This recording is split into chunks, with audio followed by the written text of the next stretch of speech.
आज की ताजा खबरों की इस अपडेट में बात करेंगे देश भर की तमाम बड़ी और कम की खबरों की, साथ ही सरकार की ओर से आज लिए गए कुछ महत्वपूर्ण फैसलों, जारी किए गए कुछ नए नियमों की। तो बुलेटिन शुरुआत करते हैं पहली बड़ी खबर से। तो सोशल मीडिया पर झूठ फैलाने वालों पर लगाम लगाने की तैयारी, सरकार लाने जा रही है डिजिटल इंडिया बिल।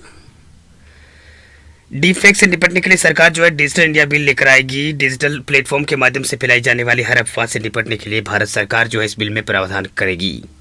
वही फ्रीडम ऑफ स्पीच को भी इसमें यहाँ पर ध्यान में रखा जाएगा। सरकार यूट्यूब पर चुतराई से फैलाए जाने वाले अर्ध सत्य को भी जो है कंट्रोल करने का काम जो है वो करेगी।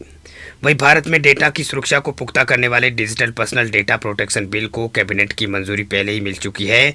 भारत में अब तक सख्त कानून नहीं होने की वजह से कंपनियां यूजर्स के डेटा के साथ कॉम्प्रोमाइज़ जो है वो करती है और उनकी अनुमति के बिना ही वह डेटा का इस्तेमाल दूसरों के लिए यहाँ पर करती थी। वही digital personal data protection bill में प्राइवेसी या फिर डेटा सुरक्षा से जुड़े नियमों का उल्लंघन करने वाली कंपनियों के लिए कड़े प्रावधान जो है वो किए गए हैं। बिल के मुताबिक नियमों का उल्लंघन करने पर कंपनियों पर जो है 500 करोड़ रुपए तक का जुर्माना लगाया जा सकता है। वह देश में अभी कोई सख्त कानून नहीं होने की वजह से डेटा रखने वाली कंपनियां इसका फ़ायदा जो है वो उठाती है। वहीं हाल में देश के अंदर कई मौक़ों पर बैंक और बीमा और क्रेडिट कार्ड से जुड़े कई डेटा लीक्स की खबरें जो है सामने आई। इससे डेटा सिक्योरिटी को लेकर भी लोगों का भरोसा जो है वो डगा है। वही ये बिल जो आ रहा है उसमें प्रावधानों के मुताबिक अब कोई भी यूजर सोशल मीडिया पर अपना अकाउंट डिलीट करता है तो कंपनी को भी उसका डेटा जो डिलीट जो है वो करना होगा। कंपनी यूजर्स के डेटा को अपने व्यावसायिक उद्देश्यों की पूर्ति के लिए ही यहाँ पर रख सकेगी। वह यूजर्स को अपना पर्सनल डेटा में सुधार कराने या फिर उसे मिटाने का अधिकार मिलेगा। इसके अलावा बच्चों का अधिकार को ध्यान में रखते हुए नए बिल में किसी न किसी कंपनी या इंस्टीट्यूशन पर ऐसे डेटा को एकत्रित करने से मनाही यहाँ पर होगी जो बच्चों के नुकसान पहुँचाती हो। तो ये कुछ जानकारी जो है फिलहाल निकल के सामने आ रही है। बात अब करते हैं अगली बड़ी खबर की। तो अगली बड़ी खबर देखिए, कर्नाटक सरकार ने 3 रुपये बढ़ाया है टैक्स, पेट्रोल डीजल अब होगा महंगा। बीजेपी बोली कांग्रेस ने जनता पर महंगाई का तमाचा मारा। कर्नाटक सरकार ने कल जो है ईंधन की बिक्री पर यहाँ पर कर जो है बढ़ा दिया है। दरअसल आधिकारिक सूत्रों के अनुसार राज्य में पेट्रोल अब 3 रुपये और डीजल 3.5 रुपये महंगा मिलेगा। यानी पेट्रोल 3 रुपये और डीजल जो है 3.5 रुपये प्रति लीटर महंगा हो जाएगा। वित्त विभाग की ओर से जारी अधिसूचना के अनुसार सरकार ने पेट्रोल बिक्री पर 3 रुपये 92% मतलब 3.92% की वृद्धि कर इसे जो है 25.92% से बढ़ाकर 29 कर दिया है, यानी 29.84 कर दिया। वह डीजल पर 4.1% की वृद्धि की है जो कि 14.34 से बढ़कर जो है ये 18.44% हो गई है। इधर बीजेपी नेता और केंद्रीय मंत्री प्रहलाद जोशी ने सिद्धरामैया सरकार पर तीखा हमला बोला है। राज्य में जो है जनता को यहाँ पर उन्होंने कहा है कि सरकार ने जो है जनता को यहाँ पर राज्य में गारंटी की बात करने वाली कांग्रेस सरकार ने अब तेल की कीमतों को बढ़ाकर लोगों के साथ धोखा किया है। वे प्रहलाद जोशी ने कहा है कि राज्य में विकास के बारे में मत पूछो। राज्य की कांग्रेस सरकार जो कीमत के बारे में लंबे भाषण देकर लोगों को गुमराह कर रही है। उन्होंने कांग्रेस सरकार पर निशाना साधते हुए अब उन्होंने कहा कि अब उन्होंने राज्य की जनता पर महंगाई का तमाचा मारा है।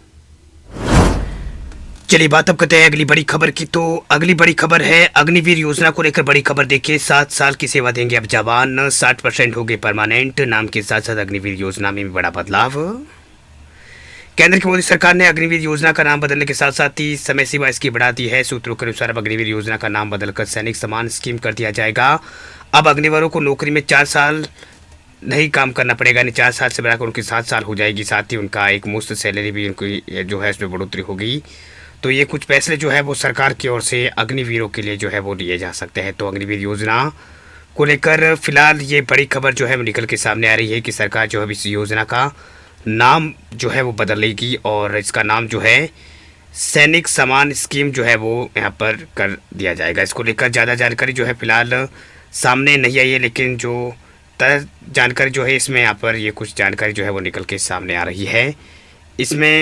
इसमें जो है 25% परमानेंट, यहाँ पर परमानेंट टू 60% परमानेंट करने की बात यहाँ पर कही गई है। Technical post permanent 4 year duty से 7,000 कर दिया है। यहाँ पर मतलब 4 साल की ड्यूटी को 7 साल कर दिया गया। इसके अलावा कई तरह की इसमें यहाँ पर बदलाव की बात जो है वो कही जा रही है। तो ये अग्निवीर योजना को लेकर फिलहाल बड़ी खबर जो है वो निकल के सामने आ रही है। इसके अलावा जो है इसमें यहाँ पर एक बात ये भी कही गई है कि इसमें पूरी अग्निवीर योजना का नाम बदलकर अब अग्निपथ स्कीम की जगह सैनिक सम्मान स्कीम नाम से जाना जाएगा। इसमें 10 से अधिक बदलाव किए जाएंगे। इनमें बदलाव की जानकारी जो है आप उसमें देख सकते हैं। इसके अलावा 25 की जगह 60% उम्मीदवारों को पक्का किया जाएगा।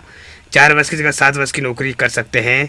टेक्निकल पोस्ट परमानेंट रहेगी अन्य बदलाव की जानकारी बता दें आपको कि इसमें ट्रेनिंग की अवधि जो पहले 24 सप्ताह थी उसे बढ़ाकर 42 सप्ताह कर दिया गया। वही अब एक वर्ष में 45 दिन की छुट्टियां ले सकेंगे। वही सैनिक सम्मान योजना के तहत 41 लाख का पैकेज मिलेगा। इसके अलावा 7 वर्षों के बाद रिटायर्ड हुए अग्निवीरों को गारंटेड नौकरी प्रदान की जाएगी। वही सभी केंद्रों की नौकरियों में 15% अग्निवीरों को लिए आरक्षण किया जाएगा।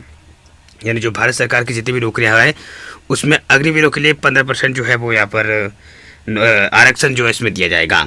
इसके साथ ही परिवार की पेंशन जो है प्रदान की जाएगी। इसके अलावा मौत के बाद 75 लाख रुपए सैनिक सम्मान के तहत जो है दिए जाएंगे।